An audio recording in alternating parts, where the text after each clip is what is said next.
I'm going to be starting work today on this rear DMU servicing area.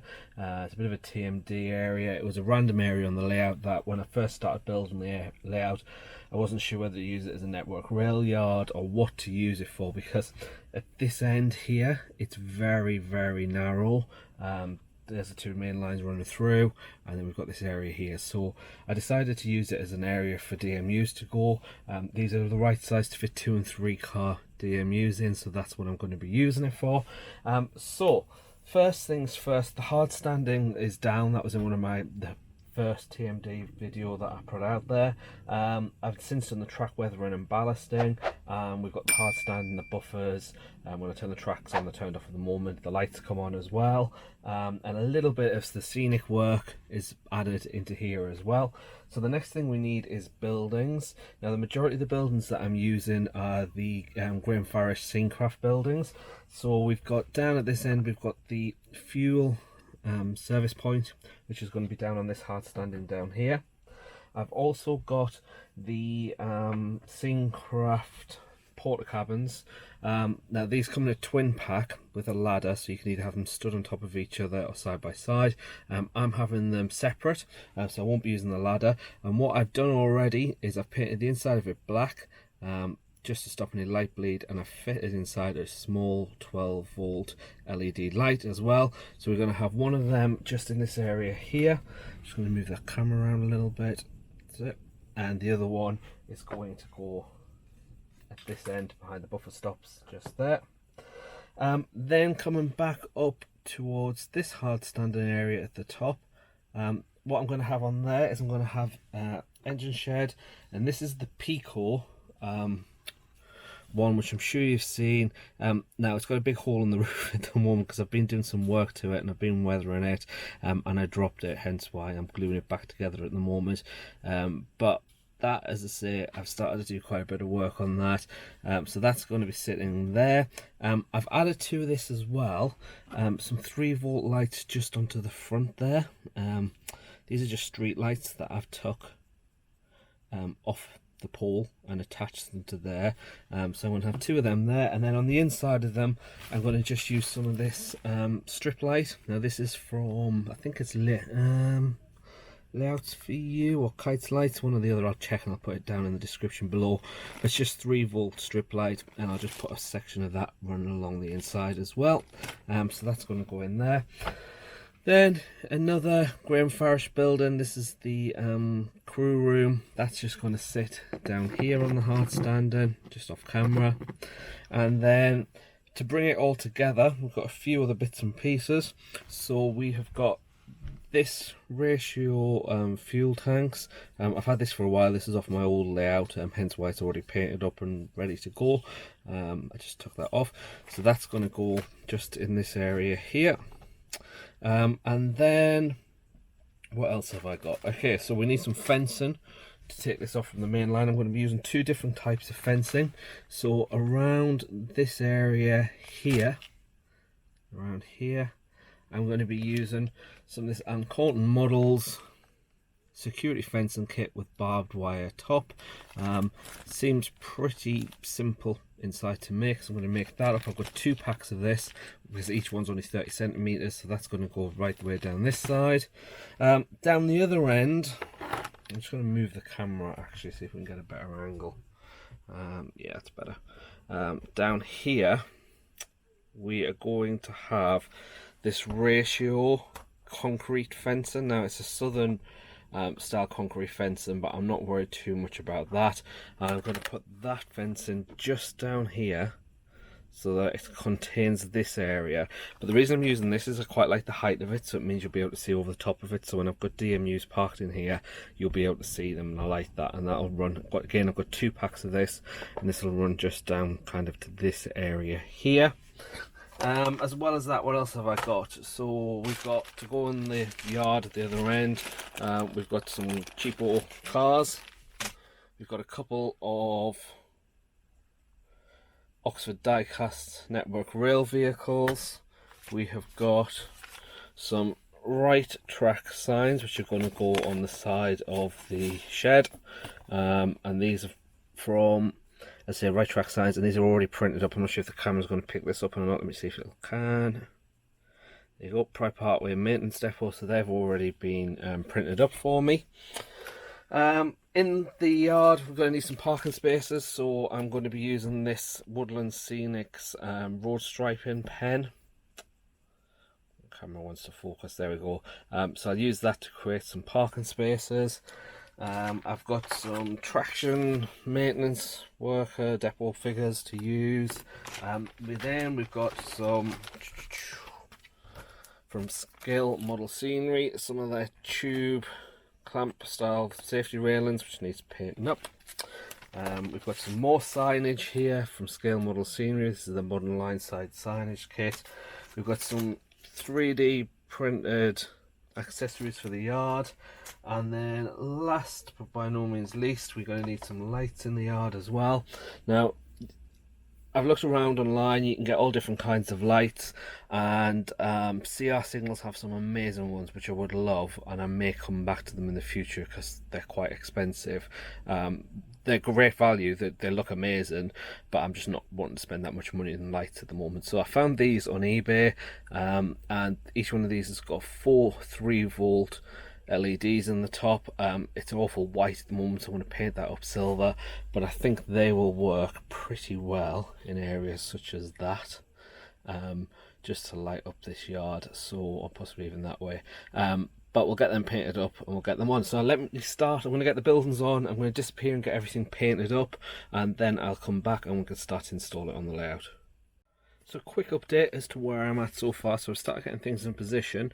I've glued together this concrete fencing, and I've given it a coat of stone grey. It's then going to get a wash and so on, but I just wanted to test it in place. That looks pretty good. That's going to go along here.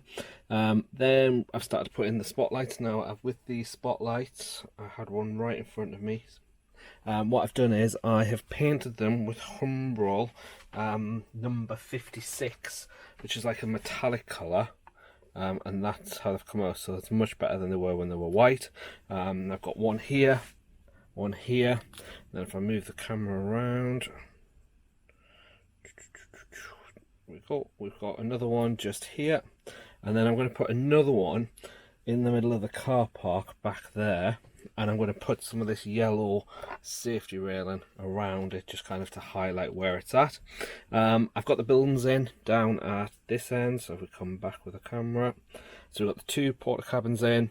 As I say, they've got lights inside them, they're not wired in yet, they're not glued down. I probably won't glue them down, but the wires are going through the baseboard. You can see here I've started to put a little bit of safety fencing in here and here as well. And then if I just move the camera down to the yard area, down here, again, this building's not finished, it's not in yet, I've just placed it for now, but hopefully you can see that I've painted in some white lines, just using this Woodland Scenics road striping pen. First time I've ever used one of these, and I have to say I'm quite impressed with how it's worked out, and they are perfect sized for my cars to be parked in. This building's in, and again it's blacked out inside, and it's got an LED in it, 12-volt LED, and that there, I forgot about that, I found it in a drawer. It's just an old Hornby Scaledale skip, so I've just popped that in one of the end parking spaces there as well. So it's progressing well. I will keep working and come back to you shortly. I'm at the workbench, and I just wanted to show you very quickly what I've done to the inside of this Pico engine shed. So I've added to this end here 2 lights. These are 3-volt LEDs. These are the usual street lights that I use on the layout. They're just cheap ones from China, and as always I just pull the head off from the metal stem, so you're then left with just a wired LED with a small head. You can see that there, that the street light would have been. Small drill 2 holes through and attach them with a little bit of super glue. Then on the inside I have soldered the 2 wires together, the 2 whites and the 2 black, covered it all with heat shrink just so that it's there for me to use it as and when I need to. Then I've taken some of this 3-volt LED strip, which I think it's from Layouts for You. I can't find the receipt. John Warner posted about it first of all when he was doing his station on Piccadilly, and that's where I got it from. But basically, I put the feed from these 2 lights into this end, soldered them on. Again, I'll bring that heat shrink right the way down so I can be sure and just shrink that on there so nothing's going to touch. And then at the other end of this, and you can cut this wherever you want, this LED strip, so everywhere where there's a marker next to my thumb there, you can just cut through. Then again, I've attached 2 wires at this end which will connect to my 3-volt bus under the layout, and if I just connect this to my little battery pack that I use for testing lights, this is just a 3-volt battery pack, and there you go. Hopefully you can see that if I swivel it around a little bit. You've got the 2 lights on the front there, and then you're going to have 4 bright lights on the inside of the engine shed. So just want to quickly show you that, but I'll crack back on with the work now. So quick update as to where we're at now. So as you can see, got the shed in here. I just want to do a little bit of dry brushing on the roof of it. I've just realised it looks a bit too new. I've added into here just 3D printed safety barriers by where these fuel tanks are. I've started to add in this fencing all the way along there. It's super fiddly and I keep super gluing my fingers together. But basically what I've got is this just piece of card that I'm using as a 16mm 8-foot gap, and I basically put it down, drill a small hole, cut off one of these, insert it, and then once I get right the way along to the end, I then come back and put some cross bracing pieces in, which are these pieces here, and then finally we attach this mesh. Once that's had overnight to dry, I've got some silver thread to go back along the top and attach the barbed wire. It's so small, it's so fiddly, but I'll crack on with that. You just see me install the lights inside that engine shed. These aren't fastened in yet, but they are in position. And then if we move the camera around, the next job is to add some safety fencing, the scale model series safety fencing down this side here, right the way down where this footpath is, and then continuing to come around. So I need to move the camera. There we go. You can hopefully see that I've now put in the concrete fencing running right the way along here, and I've just added some grass and bushes along the front. It looks a little white at the moment because the PVA is still wet on there. These lights have been glued in now and they're wired underneath, so we're getting there. I will keep going and come back to you shortly. Okay, so I've finished putting all the fencing in. It's had overnight to dry, so the fencing's in all the way along here and down the side here as well. In addition to that, I've added some some bushes and some grass just along the bottom of the fence all the way along right at this end. I've also added some extra vehicles into the car park, a skip, some pallets, some crates, a crate over here, some oil drums, some pallets next to the skip. Added some fencing around this light just to protect it from any cars hitting it, some more cars, a couple of network rail vehicles. I've also added a low loader at the back there. It may or may not stay, it's a little bit out of the era for this layout, but I've parked it that way so you can just see the back of it and not the front of it. I have weathered the roof of the engine shed. Now I've been on a little play around with that and I can't decide whether I want to glue it down or not. If I glue it down, I won't get light leak from underneath it, but I'm just making it a bit harder to get inside, so I'm just going to leave that where it is for now. And then if we make our way around, I've now also added in this safety fencing all the way along here as well, and I've got the lights in at this end just ready to be wired up. So the next job for me is to get under the baseboard and get all the lights wired up. So the spotlights, they are 3-volt lights, and there's 4 3-volt lights per each one of these towers. The engine shed is also running on 3-volt, but this building here, camera, that's got a 12-volt light in it, and the 2 at this end, let me just move the camera, there we go, the 2 porta cabins, they've also got 12 volt LEDs in as well. So I'm just going to daisy chain them together. So I'll daisy chain the three 12 volt buildings together, and they'll be connected to my 12 volt power supply, and then I'll daisy chain each of the 3 volt lights and the engine shed together, and that'll go on my 3 volt power supply. I do use two power supplies. I use a 3 volt and a 12 volt, and they just kind of run almost like a bus under the layout, and they just connect to the mains. But I can talk about that in another video if people are interested in that. Let me know in the comments and I'll talk about it. So let me get all them lights wired up, and then I think we're pretty much going to be there. So I'll be back in just a second.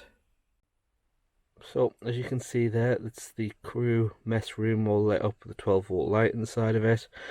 Making our way across the yard, which has got the floodlight in the middle of it, which lights it up really well. Across to the engine shed there. Now I've got a little bit of light bleed just underneath along the bottom. That's because it's not glued down yet. Once it's glued down, that'll get rid of that light bleed. But I'm not sure if I want to actually glue it down or not when it comes to cleaning the track, so we'll leave that as it is for now. Making our way further around, we have another big floodlight there, just lighting up the whole area just outside the engine shed. I'm just trying to get in as close as I can so you can get a good view. It's quite hard because when I take the camera off the tripod, it's got a tiny screen, so I can't see a huge amount, but making our way along, and then we get to this porta cabin, which hopefully the camera's picking up the lights on the inside of that. And then further down again, we've got the floodlights, another set of floodlights, and then another porta cabin at this end, and you can see there that we've got the lights on inside of there as well. So that's it for this video. I am going to leave it there. This video is probably going to be about 20 minutes long, and my last couple of videos were much longer, so I wanted to do one that was a little bit shorter. I hope you'll agree that these areas are looking pretty good. I'm really pleased with how they've turned out. Thanks as always for your support. Any comments, any ideas you've got, pop them down in the comments below. And if it's your first time here, please do subscribe, follow along on my journey as I build this Engage layout.